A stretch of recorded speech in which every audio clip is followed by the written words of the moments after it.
নমস্কার বন্ধুরা, গল্পবিলাসীর গল্পের আসরে আপনাদের সবাইকে স্বাগত জানাই। আজ গল্পবিলাসীর নিবেদন শ্রদ্ধেয় বিভূতিভূষণ বন্দ্যোপাধ্যায়ের লেখা থিয়েটারের টিকিট।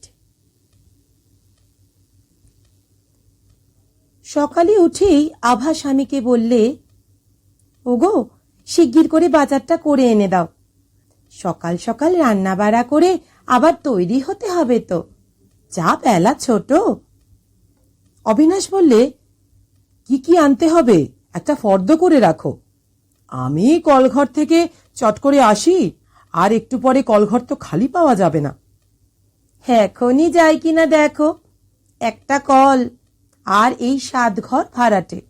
এখন দোতলার বুধুর মা জল নিতে এসেছে, এই তো দেখে এলুম। না, বাড়িটা বদলাবো এই সামনের মাসেই, এরকম কষ্ট আর পোষায় না। দেখে এসো বুধুর মা আছে না গেল। সকালে উঠে একটু চান করবার জো নেই। আভা খুকিকে কাল রাত্রিরের বাসি রুটি ও একটু গুড় একখানা কলাই করা রেকাবিতে বার করে দিয়ে চঞ্চল পদে নৃত্যের লঘু চটুল ভঙ্গিতে কলঘরের দিকে গেল এবং তখনই ফিরে এসে বললে, শিগগির যাও, এক্ষুনি আবার বুড়ো নিবারণ বাবু নাইতে আসবে, খালি আছে। তারপর সে বাজারে ফর্দ করতে বসল। আলু 1 পো, বেগুন 1 পো, রাঙা শাক 8 পয়সা, কাঁচকলা 1 পয়সা, নুন 1 পয়সা, পান 2 পয়সা। অবিনাশ কলঘর থেকে ফিরে এসে বললে, পান 2 পয়সা? আভা ঘাট দুলিয়ে বললে, তা হবে না, ওবেলা 1 কৌটো পান সেজে সঙ্গে করে নিতে হবে না। রাস্তায় যেখানে সেখানে পান কিনতে আমি তোমায় দেব না বাপু। অবিনাশ বাজারে চলে যাওয়ার পরে আভা উনুনে কয়লা দিয়ে কলঘরের দিকে গেল নাইতে। তবু আজ রবিবার, তাই অনেকটা রক্ষে। সময় তাও খুব বেশি কোথায়, খেতে খেতেই তো আজ বেলা 12টা বেজে যাবে এখন। তারপর সাজগোজ তৈরি হওয়া, 1টার তোপ পড়লে 2টো বাজতে আর কত দেরি থাকে। খুকি, ও খুকি, শোন, তুই আর আমি এক জায়গায় বসবো, কেমন তো?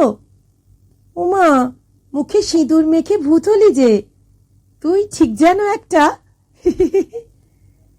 খুকির হাত থেকে সিঁদুর কৌটো ছো মেরে কেড়ে নিয়ে কড়ি থেকে দোদুল্যমান দড়ির শিকেতে তুলে রেখে আভা হাত উঁচু করে উপর দিকে হাস্যোচ্ছল মুখখানা তুলে বললে, উড়ে গেল, হুস, যা। খুকির আসন্ন প্রায় কান্না অপ্রত্যাশিত বিষয় পরিবর্তিত হওয়াতে সে অবাক চোখে মায়ের হস্তেঙ্গিতে প্রদর্শিত ঘরের কড়িকাঠের শূন্যতার দিকে চেয়ে রইল। আভা বললে, আবার আমরা এক জায়গায় যাচ্ছি যে খুকু। কত কি দেখছি, তুই খাবার খাচ্ছিস, ছবি বাজনা কত কি হচ্ছে। গাড়ি চড়বো তুই আর আমি, বুঝলি খুকি, বুঝলি? অবিনাশ বাজার করে এনে ছোট্ট পায়রার খোপের মতো রান্নাঘরটার সামনে নামালো। আভা গামছা খুলে বললে, মাছ আনোনি? তেমন মাছ পেলাম না, আবার ওবেলাকার ধরো রিক্সা ভাড়া রয়েছে, কতগুলো পয়সা। থাকবে তবে, তুমি তাহলে কবিরাজের বাড়ি থেকে চট করে সেরে এসো, বেশি দেরি হয় না যেন। খেতে দিতে ওদিকে আবার। যথেষ্ট সময় থাকবে, ভাবনা কি, এই তো অ্যালবার্ট হল, কতটুকুই বা রাস্তা, যেতে ধরো এই 20 মিনিট রিক্সাতে। গোলদিঘি দেখনি? সেই সেবার কালীঘাট থেকে আসতে দেখালাম, রেলিং দিয়ে ঘেরা একটা পুকুর, কত লোক বেড়াচ্ছে, মনে নেই? ওরই কাছে। অবিনাশ চলে গেল। আভা ছুটোছুটি করে রান্না চড়িয়ে দিলে। মনে আজ তার ভারী আনন্দ, কতদিন সে কোথাও বেড়ায়নি। সেই পৌষ মাসে কালীঘাট গিয়েছিল, আর এটা আশ্বিন মাসের প্রথম। কোনো কিছু দেখা বা কোথাও যাওয়া তো ঘটেই ওঠে না। লোকে বলে কলকাতা শহরে কত দেখবার জিনিস, কি বা দেখলো সে কলকাতায় এসে? এসেছে তো আজ 2 বছরের উপর হলো। আর কি করেই বা হবে। খুকির বাবা একটা কাগজের দোকানে কাজ করে, মাসে 30টি টাকা মাইনে পায়। ওর মধ্যে দুধ, ওর মধ্যে ঘর ভাড়া, ওর মধ্যে কাপড় চোপড়। মাসের শেষে একদিন বাজার হয় না, তা বেড়ানো আর থিয়েটার বায়োস্কোপ দেখা। মুদি ধারে চাল ডাল দেয়, তাই রক্ষে। ধার চারিদিকে, কয়লাওয়ালা, কেরোসিন তেলওয়ালা, ধোপা, মুদি, বাড়ি ভাড়া। তবুও তো ঠিকে ঝিটাকে ও মাস থেকে জবাব দেওয়া হয়েছে। আভা নিজেই সব কাজ করে। খুকি এখন বড় হয়েছে, মাসে 1.5 টাকা ঝিয়ের পেছনে দেওয়ার চেয়ে ওই 1.5 টাকায় খুকির আর খুকির বাপের বিকেলের জল খাবারটা তো হয়ে যায়। পরশু অবিনাশ এসে একখানা রাঙা কার্ড আভার হাতে দিয়ে বলেছিল, টিকিটখানা ভালো করে রেখে দাও তো আভা। আভা বললে, এ কিসের টিকিট গো? ও আমাদের অ্যাসোসিয়েশনের বার্ষিক উৎসব কিনা রবিবার, অ্যালবার্ট হল ভাড়া নিয়েছে, তাই একখানা টিকিট দিয়েছে। কি হবে সেখানে? কনসার্ট হবে, গান হবে, তারপরে খাওয়া দাওয়া আছে। আমার জন্য একখানা টিকিট আনলে না কেন? আর দেয় না? বেশ গান শুনতুম, দেখতুম কি হয়। গতকাল তো কোথাও বেরোয়নি, দেখো না যদি পাওয়া যায়। তাই অবিনাশ কাল শনিবারে আর একখানা রাঙা টিকিট এনেছে। খাওয়া দাওয়া সারাসোরা হয়ে গেলে আভা আর একটুও বসেনি। 1 বালতি জল ওবেলা অতি কষ্টে মারামারি করে কলঘর থেকে সংগ্রহ করেছিল, নইলে বেলা 2টোর সময় গা ধোয়ার জল কোথায় পাওয়া যাবে? 7 ঘর ভাড়াটের সঙ্গে একত্রে বাস, ন্যায্য নাইবার জল তাই মেলে না, তা আবার অসময়ে শখের গা ধোয়া। কি কষ্ট যে জলের এ বাসাতে। আভা আগে আগে অবাক হয়ে যেত জলের কষ্ট দেখে। নদীর ধারের পাড়া গাঁয়ের মেয়ে, মাপজোক করে জল ব্যবহার করবার কল্পনাও সে করতে পারত না। এখন অবশ্যই সব সয়ে গেছে। সাবান মেখে গা ধুয়ে সাজগোজ করতে বেলা 2:30 বেজে গেল। রিক্সা ডাকতে আর একটু দেরি হলো। ওরা যখন বাসা থেকে বেরুলো তখন 2:45। আভা অধীর আগ্রহে চেয়ে আছে কতক্ষণে সেই রেলিং দেওয়া পুকুরটা দেখা যাবে, যার ধারে ওই যে কি নাম জায়গাটার, অ্যালবার্ট হল। খুব বড় বাড়ি, কতলা? তোমাদের কতলায় সভা হবে? কিন্তু সকলের চেয়ে আকর্ষণের বিষয়, কাগজের দোকানের লোকেরা মিলে এখানে আজ থিয়েটার করবে। থিয়েটার কি জিনিস আভা কখনো দেখেনি। ওদের রিক্সা যখন সংস্কৃত কলেজের কাছাকাছি এসে পৌঁছেছে, তখন দূরাগত সমুদ্র কল্লোলের মতো একটা শব্দ ওদের কর্ণগোচর হলো। অবিনাশ ঘাড় উঁচু করে যা দেখলে তাতে তার তো চক্ষু স্থির। প্রথমটা ওর মনে হলো অ্যালবার্ট হলে ঢোকবার দরজার সামনে রাস্তার উপর একটা বুঝি দাঙ্গা চলছে। প্রায় 100-250 লোক এক জায়গায় জড়ো হয়ে একযোগে চিৎকার ঠেলাঠেলি করছে।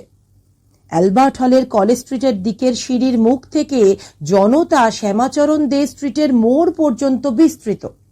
অবিনাশ বললে, বড্ড ভিড় জমে গেছে দেখছি। ভিড় ঠেলে রিক্সা থেকে নেমে ওরা কোনো রকমে দরজা পর্যন্ত গেল বটে, কিন্তু আর এগোনো অসম্ভব। সিঁড়িটা লোকে লোকারণ্য। একটা দলের সঙ্গে ওরা ওপরে খানিক দূর উঠতে গেল ব্যস্ত সমস্ত হয়ে। আভা ভাবলে না জানে কি অদ্ভুত ব্যাপার চলছে ওপরে, যা দেখবার জন্য এত ভিড়।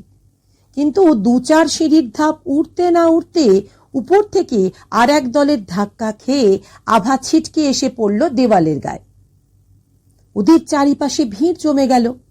আভার কপালে বেশ লেগেছে দেওয়ালে ঠুকে গিয়ে, ফুলে উঠেছে এরই মধ্যে।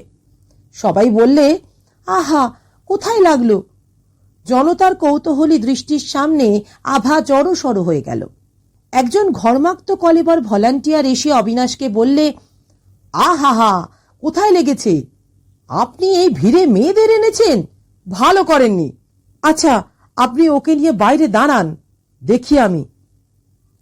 সত্যই দেখা গেল জনতার মধ্যে আর কোনো মেয়ে নেই। মেয়ের মধ্যে একা আভা আর তার 2.5 বছরের খুঁকি। অবিনাশ আভাকে ভিড়ের মধ্যে থেকে বার করে এনে খানিকক্ষণ ফুটপাতে দাঁড় করিয়ে রাখলে। ছাড়া 20 মিনিট কেটে গেল, কারও দেখা নেই। উপরতলার খোলা জানালা দিয়ে নিচে বাজনার শব্দ যেন কানে আসছে। আভা অধীরভাবে বললে, কই, কেউ তো এলো না। উপরে যাবে না? এইবার চলো দেখি সিঁড়ির ধারে। অবিনাশ আর একবার চেষ্টা করতে গিয়ে দেখলে ভলান্টিয়ারেরা কাউকে ওপরে যেতে দিচ্ছে না। একজন বললে, মশাই, ওপরে মেয়েদের নিয়ে যেতে আপনাকে পরামর্শ দিইনে, মারামারি হচ্ছে সেখানে, আর একটি মেয়েও নেই, কোথায় মেয়েদের নিয়ে যাবেন সেখানে? আভা লজ্জায় মরে গেল। ফিরবার পথে রিকশায় উঠে তখন উত্তেজনা ও আগ্রহ কমে গিয়ে আভার উপর অবিনাশের করুণা হলো। অতগুলো পুরুষের ভিড়ের মধ্যে সেজে গুজে সে থিয়েটার দেখতে এসেছে আশা করে, জানেও না আজকের আশাটা কতটা অশোভন দেখালো। কি ভাবলে সবাই? ও দুঃখিত হয়েছে থিয়েটার দেখতে না পেয়ে। স্ত্রীকে বললে, খুব লেগেছে নাকি কপালে? দেখি। দেখাও হলো না, কিছুই না, যাতায়াতে রিক্সা ভাড়া 6 আনা পয়সায় দণ্ড, মিছিমিছি। আভা কিন্তু ভাবছিল তার আঁচলে বাঁধা রাঙা টিকিট দুখানার কথা। কাল খুকির বাবা তাকেই রাখতে দিয়েছিল। আজ সে হুঁশিয়ার হয়ে আঁচলে বেঁধে এনেছিল টিকিট দুখানা। কত কষ্টে জোগাড় করা, কোনো কাজেই এলো না, মিছিমিছি গেল। এতক্ষণ শুনছিলেন বিভূতিভূষণ বন্দ্যোপাধ্যায়ের লেখা গল্প থিয়েটারের টিকিট। গল্পটি কেমন লাগলো কমেন্ট করে জানাবেন। গল্পটি ভালো লাগলে লাইক করে দেবেন এবং আপনার পরিচিত জনের মধ্যে শেয়ার করে দেবেন। ভিন্ন স্বাদের আরো নতুন নতুন গল্প শুনতে এই চ্যানেলটিকে কাইন্ডলি সাবস্ক্রাইব করে পাশে থাকবেন। ধন্যবাদ।